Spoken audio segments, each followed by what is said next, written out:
Supreme court में उम्र कैद के मुलजिम की अपील उसके सज़ा काट कर रिहा होने के बाद समाअत के लिए मुकर्रर किए जाने का इंकशाफ हुआ है। जस्टिस अतहर मिनुल्लाह ने मुलजिम की सज़ा पूरी होने के बाद अपील समाअत के लिए मुकर्रर होने का जिम्मेदार तमाम चीफ जस्टिस साहिबान को ठहरा दिया। रिमार्क्स दिए कि तफ्तीश और फौजदारी निज़ाम में इस्लाहात की ज़रूरत है। सुप्रीम कोर्ट के जस्टिस जमाल खान मंदोखेल की सरबराही में 3 रुकनी बेंच ने उम्र कैद के मुकदमे की समाअत की। प्रोसिक्यूटर ने आगाह किया कि क्या इस केस का मुलजिम सज़ा काट कर जेल से रिहा हो चुका है।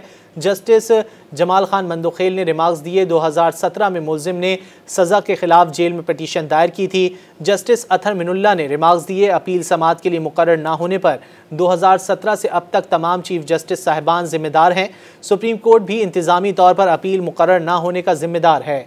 तफ्तीश और फौजदारी निज़ाम में इस्लाहात की ज़रूरत है। जस्टिस शहजाद मलिक ने रिमार्क्स दिए सुप्रीम कोर्ट में जजेस की तादाद बढ़ाई गई। ATC स्पेशल कोर्ट समेत मातहत अदलिया में जजेस की तादाद बढ़ाने की ज़रूरत है। इसके साथ इंफ्रास्ट्रक्चर भी मुहैया किया जाना चाहिए। Deputy advocate general Khyber Pakhtunkhwa Kausar Ali ने मौक़िफ़ इख्तियार किया, इख्तियारात किसी और के पास हैं। KP हाउस इस्लामाबाद में हमला हुआ, सुप्रीम कोर्ट ने क्या किया? जस्टिस जमाल खान मंदोखेल ने डिप्टी एडवोकेट जनरल से इस्तफसार किया कि क्या आपने KP हाउस के मामले पर आइनी दरख्वास्त दायर की? अदालत में सियासत ना करें, ये आम लोगों के मुकदमात हैं। फौजदारी और सर्विस के मुकदमात में सूबे भी इंसाफ करें।